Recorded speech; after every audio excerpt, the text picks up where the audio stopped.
은혜가 이 시간 우리들 모두에게 임하기를 주의 이름으로 축원합니다. 서로 인사하십시다. 은혜 많이 받읍시다. 인사하십시다.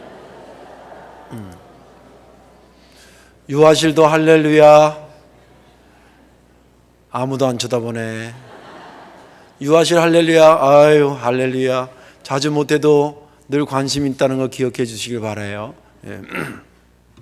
오늘 말씀의 제목 한번 따라하시죠. 십자가 위에서도 낙원을 맛볼 수 있습니다. 아멘. 믿음 되길 바랍니다. 십자가 위에서도 낙원을 맛볼 수 있습니다. 제 신학교 동기 중에 인도네시아에 선교 가서 지금 20년 넘게 아주 선교를 잘하는 친구 있습니다. 저하고도 아주 각별하게 친한데 다른 선교사들이 롤 모델로 삼을 정도로 그렇게 아주 훌륭하게 잘합니다. 근데 선교사 나간 친구들이 제가 여러 명 아는데 그 체격이나 이런 게 그 나라 사람하고 좀 비슷해요. 그 친구도 키가 인도네시아 동남아시아 사람들 키 좀 작잖아요. 저보다 작아요. 귀 조금 여기 오 정도 되나. 또 얼굴도 또 까마잡잡해. 그리고 머리도 약간 반곱슬이야. 그 여기다 코스염 딱 이렇게 붙였어. 붙인 게 길러. 딱 보면 몰라요, 진짜. 근데 이 친구가 그 언어의 은사가 있어가지고 인도네시아 말을 정말 잘해요. 기가 막히게 잘해요. 그래서 한국의 목사님들이 가면 거의 통역을 자기가 시간만 저기 하지 않으면 거의 통역을 하는데 한 번은 어느 집회에 가서 이렇게 통역을 했는데 한국 목사님하고 옆에 통역했는데 집회 끝나고 어떤 은혜 받은 인도네시아 교인이 막 은혜 받더라도 저 끝에서 와서 뭐라고 그러냐면 목사님한테 목사님 한국말을 어디서 배웠어요? 그러더래. 지금 뭔 소리인지 못 알아듣고 있는 사람이 있어.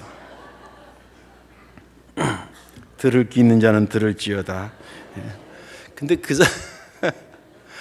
선교사가 맨 처음부터 그렇게 인도네시아 말을 잘하고 그 나라에서 지금 그 친구가 미션 스쿨을 만들어서요. 몇 년 전에 만들어서 유치부, 초등학교, 그다음 중학교, 고등학교까지 해서 한 200여 명의 학생들이 공부하고 있습니다. 아주 훌륭한 학교를 왔는데 그렇게 엄청난 일을 하면서 맨 처음부터 인도네시아가 그렇게 사랑스럽거나 그 사람들이 뭐 사랑스럽고 그랬던 것은 아니었습니다. 그 과정을 제가 여러분들에게 소개하려고 합니다. 그가 선교사로 이제 땅 끝까지 이르러 복음을 증거해야 된다는 그런 선교사 사명이 있잖아요. 어느 나라 가는 게 중요한 게 아니라 그 사람들은 마음에 그런 사명이 있거든요. 그래서 이제 선교사로 선신해 가지고 하나님께서 기도하는 중에 그쪽으로 인도해 주셨습니다. 그래서 가서 이제 했는데 가라 그래서 가긴 했는데 인도네시아가 맨 처음부터 이렇게 막 사랑스럽지 않더라는 거예요. 그 사람들도 그렇고 또 가끔 이렇게 선교사 등쳐먹으려고 하는 사람도 나타나고 그러니까 그냥 그렇게 참 애정이 있거나 그러지 않더라고요. 근데 스스로 기도하면 아니 인도네시아 선교로 와가지고 인도네시아가 내 나라처럼 사랑스럽고 내 국민처럼 사랑스러운 게 그게 가장 기본이 돼야 되지 않겠어요? 그게 안 되니까 자기 약점인 거예요. 누구한테 말은 못 하겠고. 그래서 하나님 제가 여기 왔는데 이 민족이 이렇게 내 민족처럼 사랑스럽지 않다고 이게 늘 고민처럼 기도를 했다 그럽니다. 그러면서도 이제 물론 선교를 해야 되니까 한 2, 3년 지났는데 이제 결혼하고 얼마 안 돼서 갔기 때문에 거기 가서 아기가 태어난 거예요. 아들입니다. 그 아기 얼마나 귀엽겠어요. 그렇게 이제 하고 사역을 하는데 어느 날 이 애가 돌도 되기 전이었는데 열이 나는 거예요. 근데 아시다시피 인도네시아는 우리나라보다 의료 시설이 굉장히 낙후되어 있습니다. 그 이제 동네 병원 갔는데 열이 뭐 하루 갔다 온 날은 좀 괜찮아요. 좀 있으면 또 열이 나고. 거보다 이제 안 돼서 조금 더 큰 병원 이러다가 이제 한 달 동안 이 병원 저 병원 하다가 마침내 큰 병원까지 간 거예요. 그때 거기 의사가 너무 늦게 왔다는 거예요. 애가 죽었어요. 그 말이 그렇지 뭐. 자식이 여러 명 있어서 하나 죽어도 그런데 첫 애가 세상에 그것도 아들이 그건 나가서 아들이라니까 좀 티꺼워하시는 분이 몇 명 있는데 죽은 거예요. 그 애를 화장을 해가지고 유골을 받고 가서 이렇게 흘러가는 물에다 뿌린 겁니다. 뭐 마음이 오죽했겠어요. 그리고 이제 집에 돌아와서 엎드려서 이렇게 기도하는데 눈물이 막 툭툭툭 떨어지지. 근데 마음에 하나님이 이런 감동을 주더라는 거예요. 사랑하는 아들아, 네가 참 힘들구나. 이 인도네시아는 이제부터는 네 아들이 묻힌 땅이란다. 그런 음성이 들리더라는 거예요. 근데 그때부터 자기 마음이 인도네시아에 대한 생각이 달라지기 시작해요. 그 직전까지만 해도 내 아들을 죽인 땅이 인도네시아였는데 그 음성을 듣고 나서부터는 내 아들이 묻힌 인도네시아가 된 거예요. 내 아들이 여기 묻혔으니 내가 어디로 가겠는가? 내가 여기 뿌리 내려야지. 그런 생각하면서 언어를 충실히 배우고 그 사역을 충실하게 해서 오늘의 그런 것을 이루고 났어요. 비록 아이가 죽었다는 것은 십자가 중에 그런 십자가가 어디 있겠어요. 그 친구가 그 얘기를 하면서 그때 우리 애가 한국에만 있었다고 한다면 혹시 살았을지도 모르는데, 그런데 눈물이 글썽글썽하더라고요. 아들이 죽은 거 그거보다 더 큰 십자가가 어디 있겠어요. 그런데 내 아들을 죽인 인도네시아가 아니라 네 아들이 묻힌 인도네시아라는 음성이 들리면서 그때부터 자기 마음속에 작은 낙원이 만들어지기 시작한 거예요. 그래서 오늘까지 사역을 잘하고 있습니다. 십자가 위에서도 예수님의 십자가와 연결만 되면 낙원을 맛볼 수 있다라고 하는 것이 진리임을 믿으시기 바랍니다. 오늘 본문에 있는 말씀은 예수님께서 대제사장들과 바리새인들과 서기관들의 신문을 당하고, 그리고 행정적으로는 로마의 총독으로 파견되어 있던 빌라도에게 최종 신문과 언도를 받습니다. 사형을 언도받습니다. 그리고 골고다 언덕을 십자가 지고 가서 십자가에 매달면서 말씀이 시작이 됩니다. 통상 십자가에 매달려 죽을 때 보통 사람 12시간 정도, 또 건장한 남자 같은 경우는 하루 24시간이 걸린다 그러는데 성경에 여러 가지 검사를 해보면 예수님은 6시간 정도 만에 죽습니다. 그 6시간 동안 매달려 있는 동안에 예수님만 매달린 게 아니라 예수님이 가운데 매달렸고 좌우에 다른 사형수도 함께 매달려 있었습니다. 그 6시간 동안에 주고받은 이야기들이 여러 가지가 있었는데 그 중에 한 부분이 오늘 본문에 소개되고 있습니다. 그쪽에 한 사형수가 좀 못됐어요. 오직했으면 십자가에 달려 죽겠어요. 근데 못된 것을 그때도 정신 못 차리는 거예요. 그러면서 죽어가면서 하는 말이 예수님을 향해서, 여보고 예수, 당신이 구세주라며, 당신도 좀 살려내고 우리도 한번 살려내보시오. 비아냥거리면서 왜 그런지 아무튼 그렇게 했어요. 그때 이쪽에 다른 쪽에 있던 사형수가 보니까 너무하잖아요. 지금 같이 죽어가는 형편에 서로 위로는 못할 망정. 그러니까 여기서 오늘 성경 보니까 꾸짖으면서 말하기를 좀 소리가 높았겠지. 이 정신 나간 사람아, 너나 나는 우리가 한 짓을 우리가 알잖아.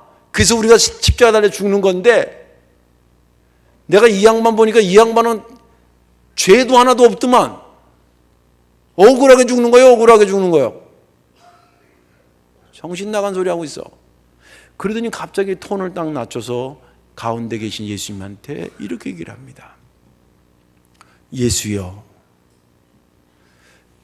당신의 나라에 이르실 때 나를 좀 기억해 주세요. 그렇게 예수님께서 이렇게 또 대답하시죠. 내가 진실로 네게 이르노니 네가 오늘 나와 함께 낙원에 있으리라. 여기까지가 본문의 말씀입니다. 지난 주간에 이 본문을 읽으면서 제게 은혜가 됐던 것은 뭐냐면, 우리가 통상 십자가 그러면 고난, 고통, 죽음을 연상한, 맞습니다. 그 단어의 이미지는 그래요. 근데 오늘 이렇게 가만히 본문을 읽다 보니까 이 십자가가 예수님의 십자가하고 연결만 되면 통상적으로 갖고 있는 고통, 고난, 죽음의 이미지에서 낙원도 맛볼 수 있는 그런 계기가 되는구나라고 하는 것이 강하게 저에게 은혜가 됐습니다. 오늘 말씀에 여러분들 은혜 받으시고 이제 고난 주간을 한 주간 살게 될 텐데 말 그대로 예수님의 고난에 동참하십시오. 금식하실 수 있는 분은 금식도 하시고 세상적인 것 좀 끊을 것은 끊어보시고 그렇게 고난받고 하지만 더불어 좀 더 깊은 차원에서 십자가에서 느껴지는 낙원을 새롭게 경험하는 한 주간이 되기를 주의 이름으로 축원합니다. 어떻게 해야 십자가에서도 낙원을 느낄 수 있을까? 그 첫째는 십자가 안에는 죽음만 있는 것이 아니라 낙원도 있다는 것을 깨달아야 합니다.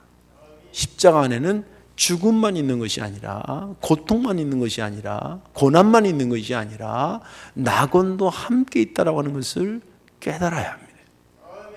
오늘 여기 41절에 보면 우리는 그 이제 착한 사형수라는 게 말이 안 되는데 아무튼 그 착한 사형수가 우리는 이렇게 얘기합니다. 41절에 우리가 행한 일에 상당한 보응을 받는 것이니 이에 당연하거니와 이 사람 다시 말해서 예수 그리스도는 그가 행한 것은 옳지 않은 것이 없느니라 하고 그랬습니다.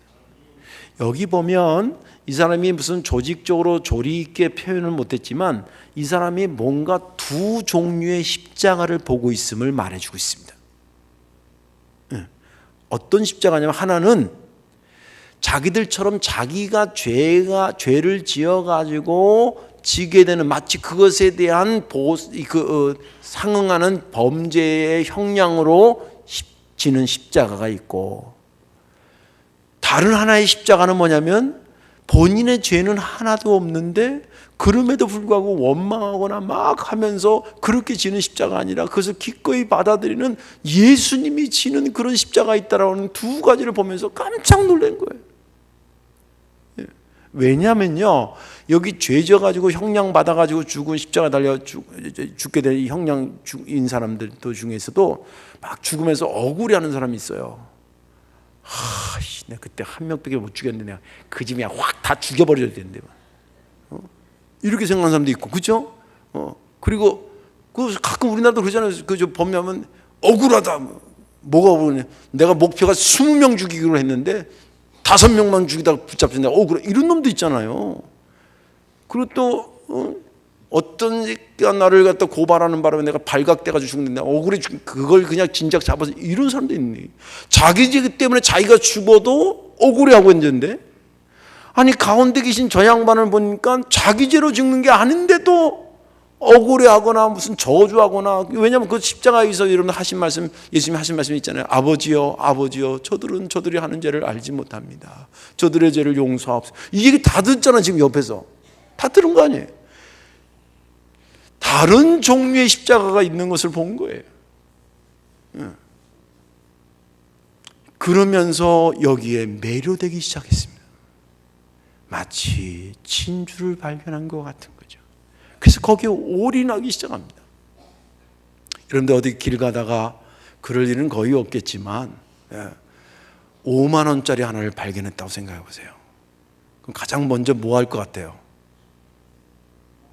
얼른 어떤 사람은 잡는다 그러는데 그게 아니라 고수들은 얼른 주변을 살핀대.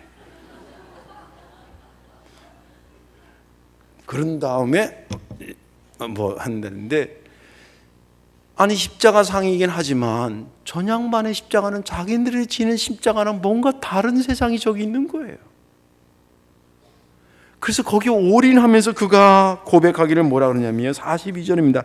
이르되 예수여 당신의 나라에 임하실 때에 나를 기억하소서. 뭔가 다른 세상이 거기 보이는 거예요.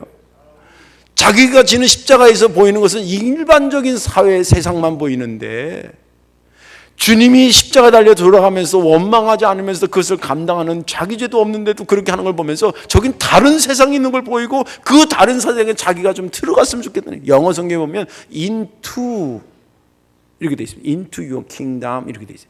당신의 나라에 들어가고 있는, 마치 동작을 표현하는 건 쑥 들어가고 있는 그런 거. 주님께서 글로 가실 것이 보였다는 거예요. 그러니까 거기 갔을 때 분명히 이분은 거기 들어가는 거예요. 그러니까 나도 좀 거기 데려갔으면 좋겠다라고 고백하는 거예요. 올인하기 시작합니다. 이 42절이 중요한 것은 뭐냐면 그가 예수님의 십자가를 통해서 뭘 봤냐라고 하는 것이 담겨져 있기 때문에 중요한 거예요. 그가 본 것은 예수님의 끝의 모습을 본 게 아니에요. 예수님이 그렇게 만들고자 하는 그분의 나라에 새로운 문이 열리고 있다는 것을 본 거예요. 이것을 이 사람이 조리 있게 표현하지 못한 것뿐입니다. 그렇잖아요. 십자가에 달려 죽는 것이 끝이라고 생각한다면, 통상적으로 끝이잖아요. 끝으로 생각한다면 주님 나라 갔을 때 나를, 아니 끝인데 뭐 이 사람이 거기로 가? 안 가지. 그런 생각조차를 못 하잖아요. 그런데 주님의 십자가를 보면서 봤다는 거예요. 뭘 봤냐면 주님이 주님의 나라에 들어가는 그 관문과 같은 것을 십자가를 통해서 봤다는 거예요. 그러니까 그 얘기를 듣고 예수님께서 네가 봤구나. 그러면서 다시 그 43절을 통해서 말했는데 네가 본 게 뭔지 아니? 그게 낙원이야. 그러면 43절에 말하고 예수께서 이르시되 내가 진실로 네게 이르노니 오늘 네가 나와 함께 낙원에 있으리라. 이 말을 좀 쉽게 표현하면 이런 거예요. 사랑하는 아들아, 내가 죄가 없지만 다른 영혼들을 위해서 십자가 지는 건 네가 봤구나. 그러면서 내 나라를 완성해 가는 걸 네가 봤구나. 그 나라에 가고 싶구나. 조금만 참아라. 조금만 참으면 오늘 그 나라에서 네가 나와 함께 있는 것을 네가 보게 될 거야. 할렐루야. 그 말씀을 하신 겁니다. 사실 신학적으로 보나 신앙적인 측면에서 보면 예수님의 십자가는 끝이 아닙니다. 예수님이 보여주신 십자가는 죽음만 가득 찬 십자가가 아닙니다. 예수님의 십자가 안에는 생명을 살린다는 생명의 의미가 함축되어 있고, 예수님의 십자가 안에는 우리를 복되게 하신다는 축복의 의미가 담겨져 있고, 예수님의 십자가는 많은 영혼들을 바른 대로 인도하신다는 진리의 기준이 담겨 있는 게 십자가였습니다. 생명의 의미가 담겨져 있고, 그 다음에 축복의 의미가 담겨져 있고, 진리의 의미가 담겨져 있고, 이게 낙원이지. 이게 주님의 나라지. 어디가 낙원이겠어요? 물론 우리가 죽어서 주님의 나라 가는 것도 있겠지만 의미적으로 볼 때는 이게 벌써 이미 낙원인데 이것을 그 사람이 봤다라고 하는 겁니다. 보는 순간 그가 그런 느낌을 갖게 된 것입니다. 그렇다고 한다면 우리도 우리 나름대로 십자가 지고 가지 않습니까? 여러분, 장로님이다, 집사님이다, 권사님이다, 목사라는 직분 자체는 십자가예요. 무게로 볼 수도 있고 범위로 볼 수도 있고, 또 일반 사람들과 다르게 성도가 됐다는 건 십자가예요. 이제부터는 십자가 지고 따르기 시작해요. 그래서 우리 교회 집사님, 권사님, 장로님 될 때 십자가 선물로 주잖아요. 그 뭐냐면 이제 당신 손에 십자가 들렸습니다. 그건데 내가 지고 가는 이 십자가를 통해서도 내가 낙원을 맛볼 수 있을까라고 하는 질문을 떠올릴 수 있습니다. 지금 예수님과 같이 죽는 그 죄인이 비록 십자가에 달려 죽지만 거기서 그가 낙원을 맛볼 수 있었다고 한다면 오늘 우리가 지고 있는 십자가를 통해서 나도 낙원을 맛볼 수 있냐는 거예요. 답부터 말하자면 맛볼 수 있다는 겁니다. 그건 제가 그냥 인심이 후해서 하는 말이 아니라 어떤 근거에서 말하냐면 주님 말씀하시기를 너희가 나를 따르려면 너희의 십자가를 지고 나를 따르라 그랬거든요. 근데 그 말하신 예수님이 앞에 가시면서 팔짱 뒤로 뒷짐지고 팔짱 그러면 너거적 이렇게 가신 주님이 아니에요. 우리보다 훨씬 더 감당할 수 없는 무거운 십자가를 지고 먼저 가면서 뒤에 오고 있는 너희가 나를 따라오려고 그러면 네 십자가를 지고 나를 따르라. 내가 십자가를 지고 가고 그러면 죽음만 있는 것이 아니라 십자가 뒤에 있는 낙원이 있거든. 그 낙원에 네가 나와 함께 가려면 너의 십자가를 지고 나를 따르는 거야. 그러니까 지금 너의 십자가라는 게 뭐 지금 오늘날 말하면 바로 내가 지는 십자가 아닙니까? 내가 지는 십자가를 통해서 나도 그 죄수가 맛봤던 낙원을 맛볼 수 있다는 거예요.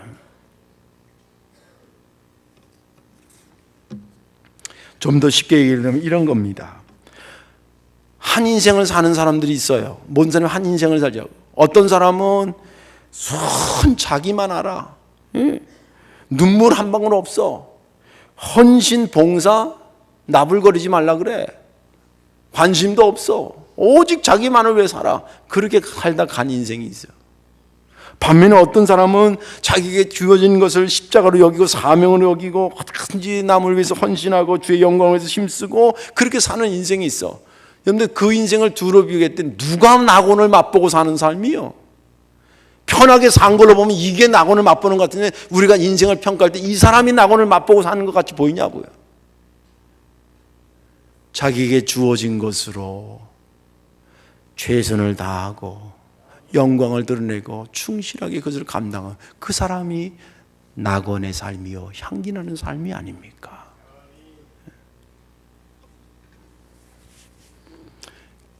그것을 통해서 낙원을 맛볼 수 있는 겁니다. 저와 여러분들의 십자가 통해서 주님의 낙원을 맛볼 수 있으니까 여러분들의 주어진 십자가 내려놓지 마시고 등에 지고 따라가시는 저와 여러분들 되시기를 주의 이름으로 축원합니다. 마지막 하나는 어떻게 해야 십자가에서 낙원을 맛볼 수 있냐면 예수님이 허락하실 때 느낄 수 있는 겁니다. 예수님이 허락하실 때 맛볼 수 있습니다.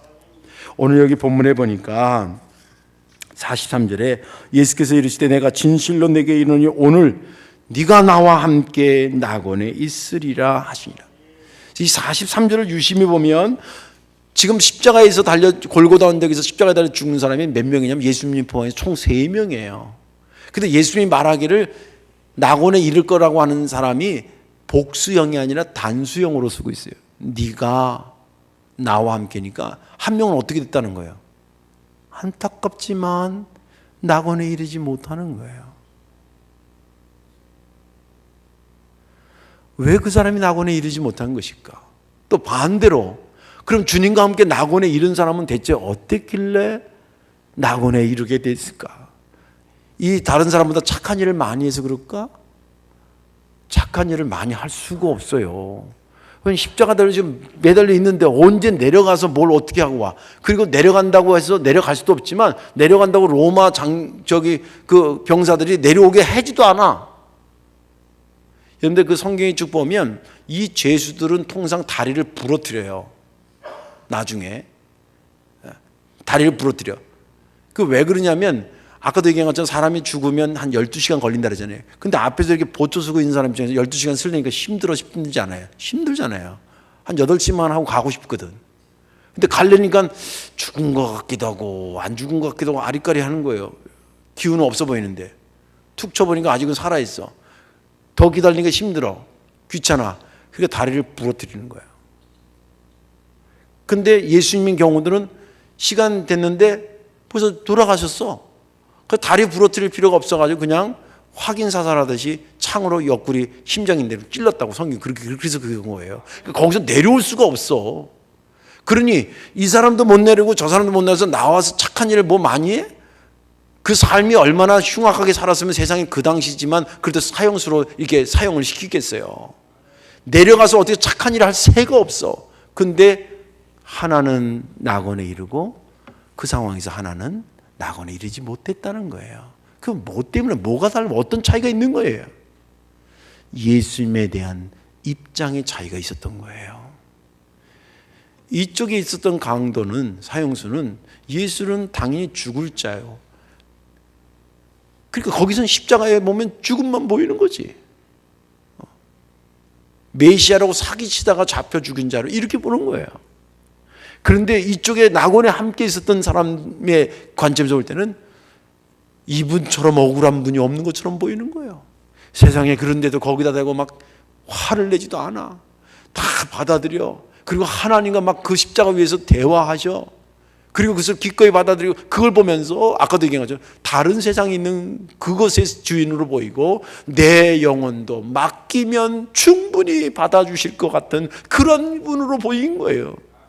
지금 내려가서 무슨 착한 일을 하고 있는 게 아니라 주님에 대한 바라보는 입장이 다른 거예요. 근데 이게 왜 중요한 줄 아세요? 그래서 믿음으로 구원받는다는 게 그런 거예요. 주님에 대한 입장을 얘기하는 거예요. 지금 예수님에 대해서 모든 이 세상에 사는 사람들이 다 예수님을 구세주라고 그런 입장을 가지고 바라봅니까? 아니잖아요. 아니잖아요. 교회 안에서도 마찬가지예요. 내게 주어진 사명이 십자가라고 표현할 때에 내게 주어진 것을 예수님을 어떻게 보느냐에 따라서 하는 일이 사람의 일로 하는 사람도 있고 주님의 일로 생각하고 하는 사람도 있어요. 그런데 교회 일을 교인들만 하는 게 아니에요. 여기 얼마 전에 저기 지하 1층에 우리 애들 페인트 막 칠해줬잖아요. 우집사님이 데려와서 이렇게 했는데 거기 와서 칠해준 분들은 우리 교인이 아니에요. 일당 받고 와서 일하는 사람들이에요. 교회 페인트 칠했는데 그 사람들은 내가 주님의 성전을 칠하고 있구나 이렇게 생각 안 해. 오늘 몇 평 칠했다 이러고 생각하지. 무슨 말인지 아시겠어요? 주님에 대한 입장이 다르면 똑같은 일을 해도 그게 주님의 일로 보지 않고 그냥 사람의 일로 보인다 이 말이에요. 예. 그리고 자기 열심으로 일하지 주님의 열심으로 일하지 않아요. 자기 이름을 드러내기 위해서 일하지 주님의 이름을 드러내지 않아요. 그리고 자기 목적으로 자기 뜻으로 일하지 그리고 주님의 뜻에 따라 주님의 목적을 위해서 일하지 않아요. 그 페인트 칠하면 그러겠냐는 거예요. 문제는 주님을 어떻게 바라보느냐에 따라서 주님이 그걸 봤다는 거예요. 그 사람이 뭘 어떻게 많이 하고 그런 게 아니라 저가 나에 대한 입장을 어떻게 갖고 있냐, 믿음을 갖고 있느냐 그렇지 않은 자의 차이를 보면서 믿음 있는 자에게 오늘 네가 나와 함께 낙원에 있겠다고 말씀하신 거예요. 우리가 사명 감당하는 거 일로 생각하면 안 돼요. 주님과 함께 동행하는 걸로 이해하셔야 돼요. 하나님의 나라 만들어가는 것으로 이해하셔야 돼요. 주님에 대한 입장이 그런 거니까 거기에 낙원이 있는 거예요. 억지로 시키니까 안 하면 그냥 목사가 지려같이 전화도 하고 막 이러지. 귀찮아서 그냥 해줘. 그건 똑같이 하나님 일해도 거기는 낙원이 없어. 낙원을 맛볼 수가 없어. 성가대 하면서 낙원을 맛보기를 주에는 축원합니다. 기악부도 마찬가지예요. 자기네 안 했다고 또 삐지지 말고. 내가 연주하면서 주여 난 눈물 나게 감사할 것 같아. 저기 하는 사람들. 예. 이게 저는 우리 사람이 뭐 좀 배운다 해서 저 흉내 내봤거든요. 이렇게도 이 소리 저렇게도 저 소리 똑같아 나는 소리가 삐 못하겠다. 근데 그 인고의 어떤 거를 주의 영광을 저렇게 한 거니까 여기에서 낙원을 맛보는 거예요. 이제 말씀을 정리합니다. 이번 주간은 고난 주간입니다. 예수님께서 십자가 지셨기 때문에 그래서 십자가를 따라가면서 주님의 고난과 죽음을 맛보는 주간입니다. 그러나 그것만 맛본다고 생각하지 마십시오.